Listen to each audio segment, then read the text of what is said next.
Hello everyone, this is again your instructor, Mr. Ronilo H. Palingked, and I'd like to welcome everybody once again for another video lesson today. This is actually related to our previous lesson about the macro skills, and this time around we're going to focus more about writing. Now, before we move forward to the main task of the day, which is, the giving of feedback to your very first written output, well, first things first, let me just share with you guys what I've observed insofar as your written works are concerned. And then after that, I'll discuss tips about paragraph writing, and I also do an in-depth discussion about sentence variety, and finally proceed to your actual written works. And I'll do my best here to at least give feedback to each of your output. But before we move any further, let me just, do a quick review about the macro skills. We all know that the English language has four macro skills that we need to master as English majors. First, here is listening, then here comes speaking, then third is reading, and last is writing. You're correct. Now, writing, we all know that it's the process of using symbols like letters of the alphabet, punctuation, and spaces to communicate thoughts and ideas in a readable form or in written form. That is exactly how writing is defined. And we all know that writing is a complex process because in writing, when we write, we have to consider our knowledge of grammar. We have to think about our knowledge uh, in using correct punctuations, including sentence structure. Vocabulary also is a factor in writing. So with correct spelling, even formatting. So considering all the reasons mentioned in the previous slide, we can easily say or we can easily tell that writing is indeed a very difficult skill, or writing still remains to be a complex skill for one person to acquire and and even master. So moving forward to the next slide, I am sure that every one of you here can still remember our first written activity via Google Forms, right? In which everyone also got his PDF file with comments or feedback on it. So in here, I've listed one, two, three, four, five, six, seven lapses or errors in construction, which I believe are common to uh, every one of you here watching this video. Alright, so to begin, I've noticed that majority of you here in my class are still struggling when it comes to subject verb agreement. Alright, so moving on. Majority are still struggling when it comes to using correct pronouns or pronoun antecedents. The others are still having issues with using correct punctuation marks, even uh, capitalization issues. There are obvious errors in that. Many uh, are still needing to improve their vocabulary because I can sense there are several repeated words in some of the in some of the outputs submitted. There are two wordy sentences or paragraphs, and there are also choppy sentences. Uh, Majority are still incapable of using varied sentences in their composition. Second to the last here, I've noticed that some output or compositions are copied from online sources here. And lastly, majority are not complying to the standards set in this activity, which is 500 words here. It's important to follow the standards. Alright, so for additional information about these common uh, errors or lapses right here, which I mentioned in this slide, every one of you is advised to review your output. So it was a, it was a PDF file which I sent using our group chat on FB, and please read all the comments or feedback to learn more. And now let's proceed to the next slide, which is, I think, our lesson objectives here. At the end of the session, the students are expected to first learn necessary tips in paragraph writing, second, review the four sentence types for effective speaking and writing, and third, apply sentence variety when speaking and writing after the lesson and feedback giving, and last, revise without the D, revise or construct new essays using the insights learned in this lesson. So I hope the objectives are clear. So in here, as what you can see on your screens right now, we are now on paragraph writing, which is not really a new topic for everyone, I am sure, because we already learned about paragraphs way back elementary and high school. And perhaps you also learned about this one, about paragraph and paragraph writing in your previous years in college, right? But for the sake of review today, we're going to talk more about paragraphs for better understanding. And looking back to its definition, we all know that a paragraph is a series of sentences, right? It's a series of sentences that are organized in a coherent manner, and are all sentences are talking about a single related topic. So that's how a paragraph is defined. Again, a paragraph refers to a series of sentences that are organized in a coherent manner, and every sentence in a paragraph has to talk about a single topic. So that's basically how paragraph is defined. Now, as language learners, it is important for us to understand or to learn that most paragraphs in an essay always have this three-part structure. Now, when I say three-part structure, I am talking about the introduction, the body, and the conclusion here. And you can see this structure in paragraphs, whether they are narrating, whether they are describing, comparing, contrasting, or analyzing information. And each part here, the introduction, the body, and conclusion, plays an important role in communicating meaning to your readers. So it's important to have all these considered in writing an essay. So what's inside the introduction? So of course, this is the first section of the paragraph. So it should include the topic sentence. We know already what a topic sentence is, and any other sentences at the beginning of the paragraph that give background information or provide transition. So next, the body. Of course, this follows the introduction. Then it discusses the controlling idea using facts, using arguments or analysis, and examples and other information.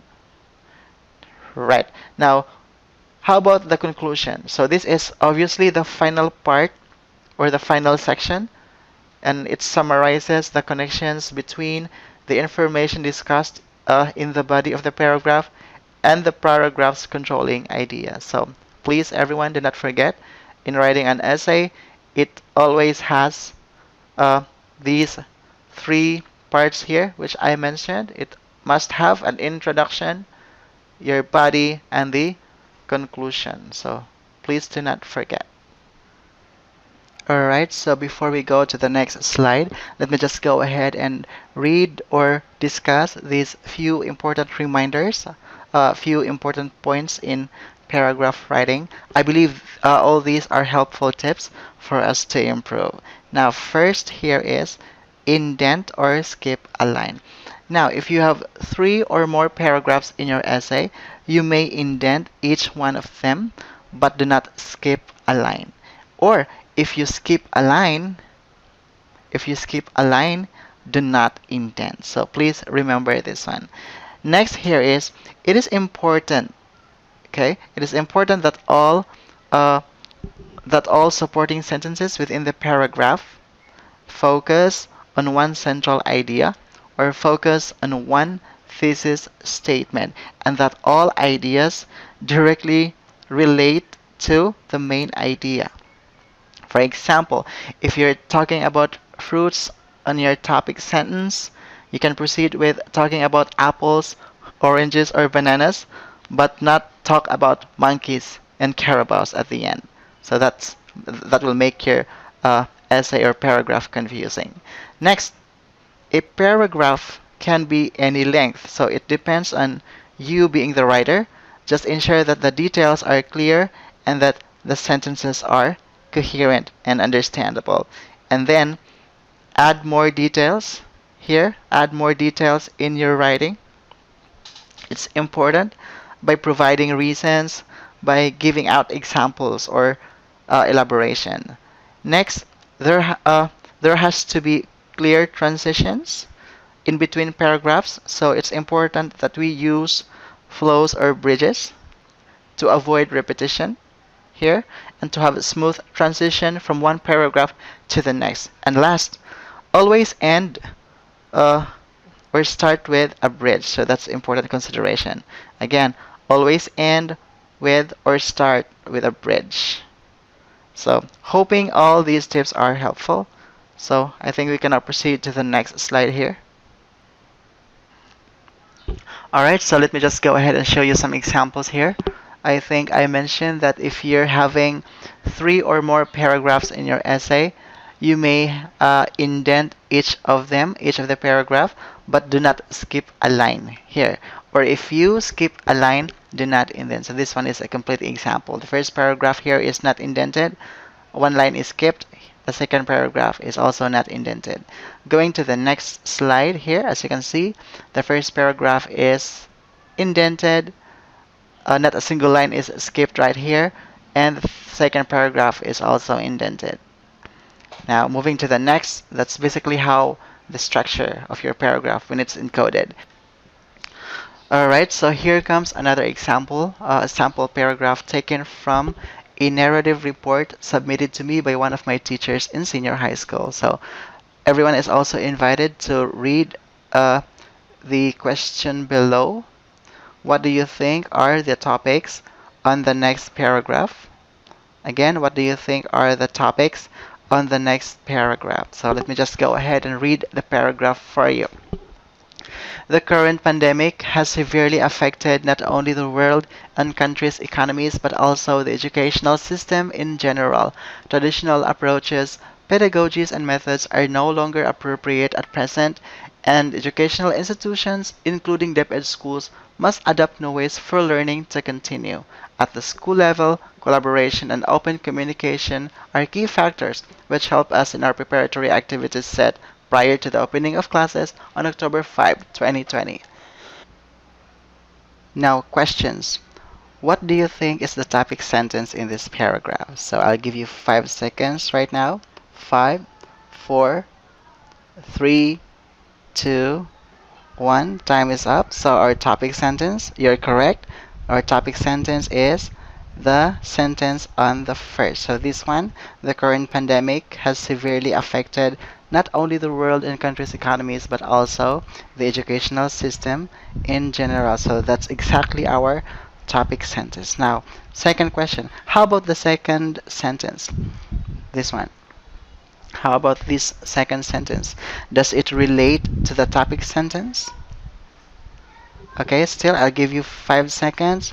5, 4, 3, 2, 1. Very good. So, the second sentence absolutely relates to the first sentence. When we try to look at keywords, this one, traditional approaches, pedagogies, traditional approaches, pedagogies, all these terms or keywords relate to the first sentence, that is this one, the educational system. See the connection? Then the expression, this one, the expression at the school level, and everything here on the third sentence relates to the second. As you can see in the second sentence, it mentions it mentioned about schools or DepEd schools. So the third sentence, it started with at the school level. So with this example, we can say that this sentence are organized very well. There is coherence, which are, key features of a well-written paragraph. So going back to the question right here, what do you think are the topics on the next paragraph? Again, what do you think are the topics on the next paragraph? So the last sentence here talks about this one, talks about collaboration and open communication. What else are keywords? Preparatory activities. And last is opening of classes on October 5, 2020. So you can have many topics for your next paragraph considering all those keywords which I just mentioned. So I think we're good. Alright, so at this point, we're gonna look at sentence structure or sentence types, or shall we say sentence variety techniques here. We all know that to become an effective English speaker or to become an effective writer, we need to use different types of sentences in our speech or in our writing. So in writing, if you use only one kind of sentence, uh, your writing will become very bland or very boring, right? It will be very hard for your readers to follow because it will become monotonous. So what you need to do is you need to vary. You need a variety of sentence structure to give it a little more life, right? So luckily in the English language, we only need to know four sentence types here. So this is not exactly easy, but it's not exactly hard either. If you figured out what you need to have in each one, so it will be very easy for you. So I think we can start. So first here, as you can see on your screen, we have the first type of sentence. It's called the simple sentence. It has one independent clause. Now, if you're asking what an independent clause is, this one is a group of words with a subject and a verb that can stand by itself. So it has a complete meaning by itself. So it can be a separate sentence. So that's basically what an independent clause is. Again, an independent clause is composed of a subject and a verb, and it can stand by itself. It has a meaning by itself, and it can stand as a separate sentence. Now, moving forward, the next type is compound sentence. It has two or more independent clauses with a conjunction. And third, we have here complex sentence.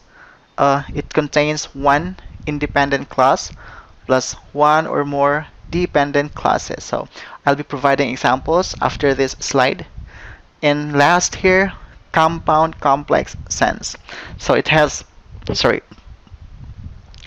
two or more independent clauses plus one or more dependent clauses. Now, moving to the next slide here, as you can see, there are examples. Again, an independent clause has a subject and a verb, and it can stand by itself as a sentence, while a dependent clause is the opposite. It cannot stand by its own.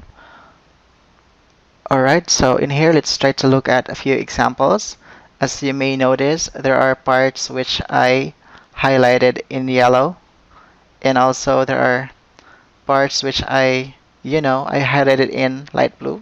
Those in yellow are examples of independent clauses, and those in light blue are examples of dependent clauses. Now, let's start with simple sentence. We all know that a simple sentence contains only one independent clause. So here, example, Laila studied biology. We have the subject, Laila. We have the verb, studied. And next sentence, the earth goes around the sun. We have the subject, earth, and we have the tense verb, goes here. Again, for a simple sentence, it only contains one independent clause.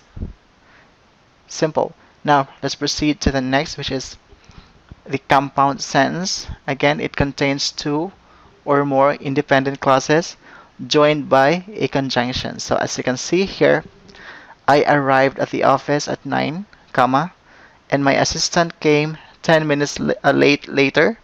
There's also another comma, but she was sick, so I told her to go home. So when you try to look at those text in yellow, these are all independent clauses. So meaning they can stand by themselves. So example here, I arrived at the office at 9. So makes sense, right? It's a complete sentence. And this one, my assistant came 10 minutes later. This is also a complete sentence. It can stand by itself, right? And also this one, she was sick, she was sick. She was sick. It's also a complete sentence. It has meaning on it. And last, I told her to go home. So this is also a complete sentence. So I, here is the subject, arrive is a tense verb. Assistant, here the subject, came is a tense verb. She is the subject, the pronoun she is the subject. We have here the be verb was, and I again is the subject, told is the verb. So all these four are examples of independent clauses. So this one, this long sentence here is an example of a compound sentence since it is composed of, it consists of two or more independent clauses. We have 1, 2, 3, 4. And we have a conjunction here, and but, and also so. Alright, so let's proceed now to the third type of sentence, which is the complex sentence. Then going back, we all know that a complex sentence is composed of one independent clause plus one or more dependent clauses. Now going back to its definition, dependent clauses cannot stand by their own. In this example, John retired when he turned 65. Again, John retired when he turned 65. So John retired. John is the subject. Here we have the verb retired. When we say John retired, it has meaning on it, right? It can stand by itself. It's understandable. So this one is an example of an independent clause. While when he turned 65 is sort of incomplete, right? When he turned 65, purely depends on the first clause. Here, this one, to complete its meaning. So this one is a dependent clause, an example of a complex sentence. One independent clause, then one dependent clause in this example. Another example, we missed our plane because we're late. So we missed our plane, purely it's purely understandable. It has meaning on it.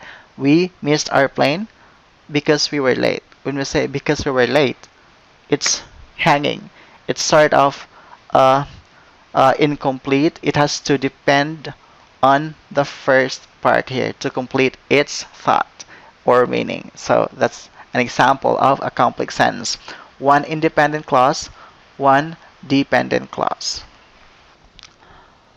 Alright, so last but not the least, this one is the compound complex sentence. It is composed of two or more independent clauses plus one or more dependent clauses. Again, here it is composed of two or more independent clauses plus one or more dependent clauses. So in this example, this is a very long sentence. Here, Bill voted against the measure because he felt that it was not strong enough, but he also offered to continue discussions, which we will do next week. So this is kind of a complicated sentence to figure out. So as you can see, there are two independent clauses here. Bill voted against the measure. So that's one. Second here is he also offered to continue discussion. So he here is a pronoun referring to Bill. Again, there are two independent clauses, this one and that one. Then, because he felt that it was not strong enough is a dependent clause. So, because he felt that it was not strong enough is a dependent clause. It purely depends on the first part here to complete its meaning. Then there's a coordinating conjunction or a connector here. Then last here, there's another dependent clause which we will do next week. This also refers to the this part here. Uh, he also offered to continue discussions, which we will do next week. So this refers to the second independent clause mentioned. So to make its um, meaning complete. So that's basically what a compound complex sentence is. It is composed of two independent clauses, two or more independent clauses, plus one or more dependent clauses. So we can see that one here in this example. Alright, so before I end this video, I want to thank everyone for spending a few minutes with me. And I hope that you'll learn more about paragraph writing and, of course, be able to apply varied sentences in your future essays. That is our main target here. And again, I'd like to underscore this. Please do not let feedbacks affect you as a person. Do not take feedbacks negatively. And we all know that all those feedbacks were given for you guys to, improve and become better, or even more become competent English learners. And having delivered my talk about paragraph writing and also sentence structure, I am now confident that you guys will be able to apply what I've just shared. And having said all those, I am now confident to read better version of your written output on the later part of this course. So as usual, follow-up activities will be posted very soon on Google Classroom. So please have your phones open.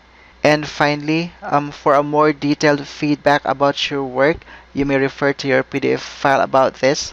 I'm not going to go with it in depth because I also have to consider your privacy. So I think that is all. Once again, thank you so much for watching this video, and you all have a great day.